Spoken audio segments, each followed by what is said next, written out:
दोस्तों बिहार में चुनाव का जो प्रचार है उसका लास्ट फेज आज चल रहा है। आज 9 नवंबर है और 10 नवंबर को कोई प्रचार नहीं होगा और 11 नवंबर को वोट है जो भी 122 सीटों पे बच गया है। सेकंड फेज में होने वाला है। फर्स्ट फेज तो कंप्लीट हुआ है 121 पे।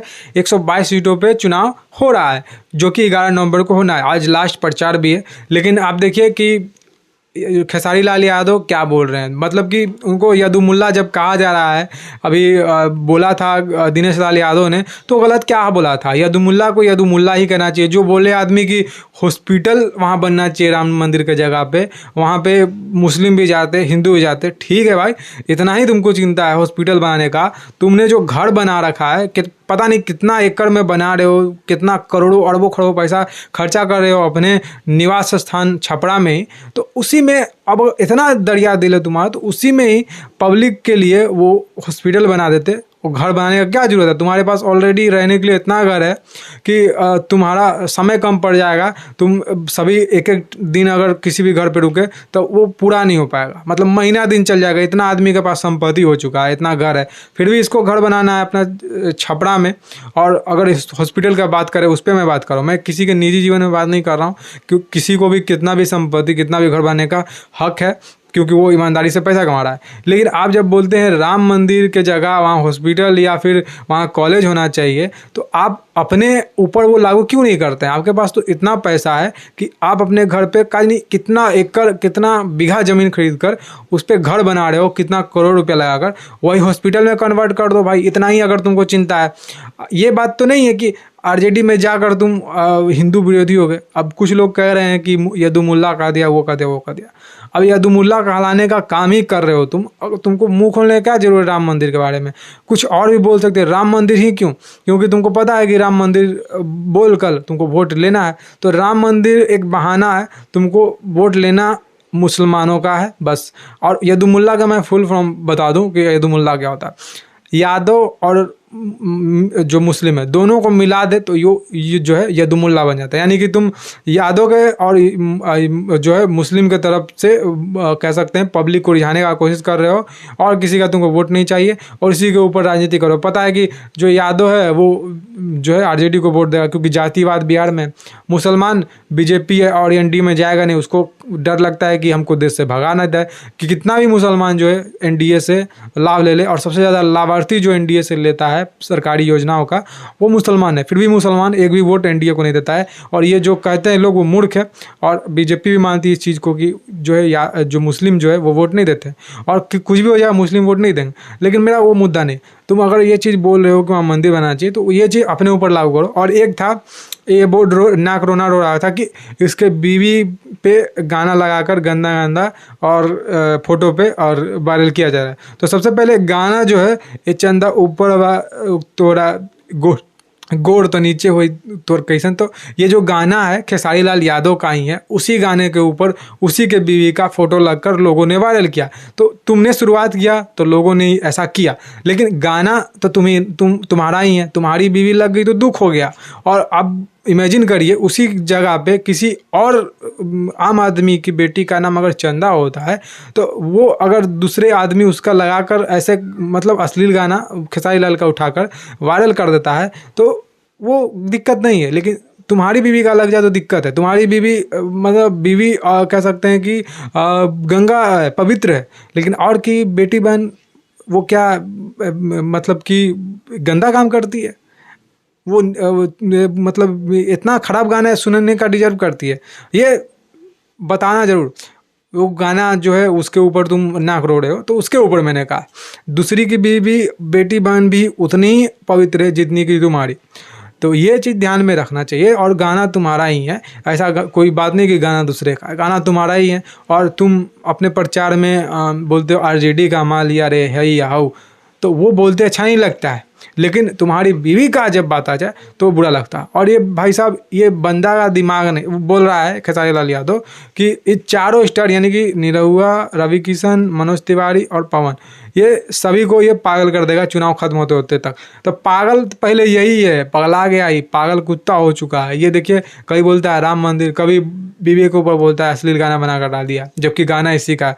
फिर बोलता है कि बीवी को बाजार में ले जाएंगे तो बहन बनाएंगे, और घर में रखेंगे तो बीवी के तरह रखेंगे।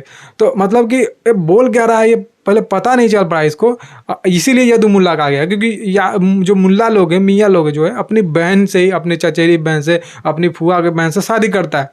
तो ये वही काम कर रहा है, असली में ये वही काम कर रहा है। देखिए इसका बयान में क्या हो रहा है कि बाहर ले जाएंगे तो इसको बहन बनाएंगे अपनी औरत के बारे में, और घर में बीवी। तो ये क्या मतलब बोल रहा है, इसको खुद पता नहीं लॉजिक। इसीलिए कहा निरहुआ ने कि जब ज्ञान ना हो तो बोलना नहीं चाहिए। सही बात है, किसी भी आदमी को अधूरा ज्ञान बहुत ही खतरनाक है। जबकि ज्ञान है नहीं तो मत बोलो, अगर ज्ञान है तो बोलो। राम मंदिर के बारे में बोलते हो तो उसमें तुम्हारा क्या ज्ञान है, उसमें तुम्हारा क्या योगदान था? तुमने लाठी खाया। जिसका परिवार वाला उस कार सेवक यात्रा जो निकला था उसमें मुलायम सिंह के जो गुंडे लोग थे उन्होंने जो गोली मारा, कार सेवकों पे गोली चलाया, उसके परिवार के जो नौजवान लोग गए या फिर बूढ़े लोग गए, उसके घर के कोई चिराग गए, उसके बारे में कभी उसका दर्द समझने का कोशिश करा? नहीं करा। तो उसका दर्द समझना कि उसने क्या झेल कर राम मंदिर को बनवाया। 500 साल एक लंबा खंड, जो काल खंड है, वो बीतने के बाद राम मंदिर बना। ऐसे ही राम मंदिर नहीं बना, इतना संघर्ष करने के बाद। जबकि बहुसंख्यक में यहाँ पे हिंदू है, फिर भी मुसलमान जो कम तादाद में है, उसके लिए हमने कोर्ट में लड़ा और कोर्ट ने इसको मंजूरी दिया। ऐसे नहीं कि हम वहाँ जाकर ऐसे ही मंदिर बना दे रहे, कोर्ट ने मंजूरी दिया। 500 साल लंबे इंतजार के बाद और गोलीबारी चलने के बाद औरंगजेब ने, बाबर ने जो चीज़ किया, वो चीज़ के बारे में समझो। इतिहास तो पता नहीं होगा, चुनाव लड़ने तो चल दिए हो, इतिहास पता नहीं, चुनाव लड़ने चल दिए, तो बोलो मत भाई जिसका परिज्ञान नहीं है। जो हिंदू है उसको मैं जान रहा हूँ, इस बात को बर्दाश्त नहीं करेगा कि राम मंदिर के जगह पे हॉस्पिटल बनाने का ये बात करता है। और वही बगल में जो है बाबरी मस्जिद बनाने के लिए मुस्लिम को मिला है ज़मीन, उस पर बोल के दिखाओ जरा कि वहाँ पे जो है मस्जिद क्यों बना रहे हैं, वहाँ पर हॉस्पिटल बनना चाहिए। वो कोई विपक्ष नहीं बोलता है, क्योंकि सभी को पता है, सभी को जान प्यारा है अपना, सभी को पता है कि वो गर्दन जो है धड़ से अलग हो जाएगा। आज बोलेंगे अभी 2 सेकंड में, 1 घंटे में वो गर्दन धड़ से अलग हो जाएगा। तो ये डर तुमको वहाँ है, लेकिन यहाँ डर नहीं, क्योंकि हिंदू सहनशील है। यही का फ़ायदा ऐसे ऐसे लोग, ऐसे ऐसे 2 कौड़ी के नेता उठाते हैं। मैं तो ये नहीं बोलूँगा सबके तरह की नचनिया, गवनिया या बजनिया, लेकिन ये जरूर बोलूँगा सबका कला सम्मान है, सम्मानित है। कला है भाई, कुछ भी कर सकता है आदमी जिसके ऊपर कला है। वो ये नहीं कह सकते, अपमानित नहीं कर सकते। लेकिन तुम्हारा जो काम था भोजपुरी में रहकर वहाँ पे एंटरटेन करना लोगों को, वहाँ पे काम करना, फिल्म बनाना, गाना गाना, उसको छोड़कर तुम राजनीति में कूदे हो। चलिए वहाँ कूद लिए, सभी का अधिकार है, कूदे। तो राम मंदिर के ऊपर टिप्पणी करने का क्या बात है? राम मंदिर के बारे में बोलते ही नहीं, ये बोलना जरूरी था। इसके बोलने के बाद तुमको किसका वोट मिलेगा? यादव को मिलेगा वोट, मुसलमान का वोट मिलेगा। और जो यादव भाई साहब पढ़े लिखे हैं, जो यादव धर्म को मानते हैं, वो इसके बात से प्रभावित नहीं होंगे, मैं ये जानता हूँ। क्योंकि जो गद्दार हैं, जो दोगले हिंदू हैं, वही इसको वोट देंगे। और ये देखिएगा जब 14 नवंबर को नतीजा आएगा, ये हारेगा और उसके बाद ये छपरा में कितने देर रुकता है ये भी देख लीजिएगा। ये रुकने वाला नहीं है, सिर्फ और सिर्फ वहाँ पे जीत कर पैसा सब पब्लिक से नोच कर जाने वाला है। क्योंकि लालू का लंबा इतिहास रहा है भाई साहब, 90 के दशक, जो कि आपके घर में बूढ़े बुजुर्ग हैं, उनसे पूछिएगा क्या इतिहास रहा लालू का, वो बताएंगे। तो ये चीज़ को आप ज़रूर देखिए। और ये जो है विभिन्न तरीक़ा से टीका टिप्पणी करना, ये गलत बात है। किसी को ये बोलना वो बोलना, ये अच्छा बात नहीं है। लेकिन ये बात ज़रूर सही है कि यदु मुल्ला ये है और इसी ने पहले शुरुआत किया था। ऐसा बात नहीं कि किसी ने टीका टिप्पणी किया, इसने पहले शुरुआत किया, मुझे कोई नहीं बनाया, ये वो। सभी को कोई ना कोई बनाता है, ऐसा बात नहीं है कि किसी को कोई नहीं बनाता, सभी को कोई ना कोई बनाता है। छोटा ही सा भले मदद क्यों ना हो, कोई ना कोई उसका हेल्प ज़रूर करता है। और वो बिना हेल्प के तुम बोल रहे हो कि हम फिल्मी दुनिया में चले गए, तो ये अहंकार है, अहंकार छलक रहा है। क्योंकि पैसा जब आदमी के पास ज़्यादा आ जाता है उसको अहंकार होने लगता है। तो ये चीज़ है। तो खेसारी के ऊपर मैंने ये चीज़ आपको बताया। लेकिन देखिए ज़रूर कि 14 नवंबर को जो भी रिजल्ट आएगा, आरजेडी हारने वाली है, ये तय है। और मैं ये जिम्मेवारी के साथ कह रहा हूँ। और 14 नवंबर को मैं इसी चैनल पर आकर आपको बता रहा हूँ कि इतना सीट एनडीए का आया है और एनडीए सरकार बना रही है, ये आकर मैं इसी चैनल पर आपको बोल रहा हूँ। खैर छोड़िए इस बातों को। 11 नवंबर को चुनाव है, उस पर आप ध्यान दीजिए। 122 सीटों पे मतदान हो रहा है, जो कि लास्ट फेज है। 14 नवंबर को रिजल्ट आने वाला है। तो मेरा कहने का मतलब इतना ही है कि आप अपने गली कस्बे मोहल्ले को देखकर, विकास को देखकर आप उस पर वोटिंग करिए। आप जो सोच रहे थे, आप जो चाह रहे थे, वो 5 सालों में हुआ है या फिर नहीं हुआ है। अगर नहीं हुआ है तो आपको उसके विपरीत जो है वोटिंग करिए। अगर हुआ है तो उस पार्टी को जिताइए जिसको आप चाह रहे हैं। तो ये देखते हुए आप अपने एरिया में सभी को वोट करिए। ऐसा बात नहीं है कि किसी पार्टी का मतलब हम वोट दे दिए, क्योंकि आपका एक वोट का महत्व है। एक वोट से सरकार गिरती है और बनती है। तो इसका आप महत्व समझिए और आप अपने गली कस्बे में जाकर चुनाव में भागीदारी बनिए और इस महान पर्व में हिस्सा लेकर देश को मजबूत बनाइए, बिहार को मजबूत बनाने का काम करिए। और आपको ये भी सोचना है कि बिहार को मजबूत कौन बना सकता है और बिहार को डुबो कौन सकता है, क्योंकि अभी बिहार जो है उसमें जो भी गड्ढे थे 20 साल में भर चुके हैं।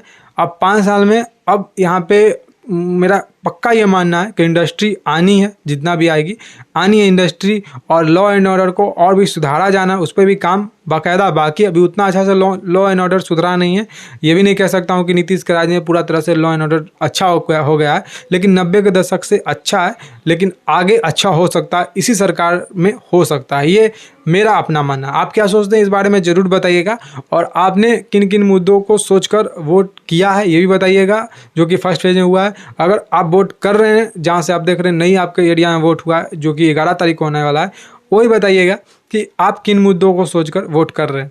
तो ये चीज़ सोचकर जोड़ दीजिएगा वोटिंग। और हाँ, जो रेवड़ी है वो जो नेताओं का झूठा रेवड़ी है, जो कि उन्होंने बोला तेजस्वी यादव ने कि इतना रोजगार दे देंगे, 2 करोड़ परिवार हैं बिहार में, 2 करोड़ को रोजगार देना संभव नहीं है। मैं ये हर एक वीडियो में कह रहा हूँ, और मैं ही नहीं, सभी लोग जो कि जानकार हैं, जो कि जानते हैं इस बातों को, वो सब बोल रहे हैं कि ये संभव नहीं है कि सभी बिहार में 2 करोड़ लोगों को रोजगार दे दें और बिहार का उतना बजट जो है वो उतना में सर्वाइव बिहार हो जाए। ऐसा नहीं है। तो ये सोचकर जरूर वोट दीजिएगा कि कौन सही बात बोल रहा है, कौन रोजगार दे सकता है, कौन नहीं दे सकता है। खास करके नौजवान जो है वो जरूर सोचिएगा कौन आपको रोजगार दे सकता है। 2 करोड़ अगर बोला है तेजस्वी यादव, क्या 2 करोड़ वो सच में नौकरी देगा, कहाँ से पैसा लाएगा नौकरी देगा? तो ये गुना भाग जरूर करिएगा। उसके बाद आप वोटिंग में हिस्सा लीजिए। और जो हमारा बिहार का गौरवशाली इतिहास रहा है उसको दोबारा लाना है, तो आप सोचिए कौन से पार्टी को जिताना है। क्योंकि मैं ये मानता हूँ कि जो वर्तमान सरकार है उसने 20 साल में काम किया है।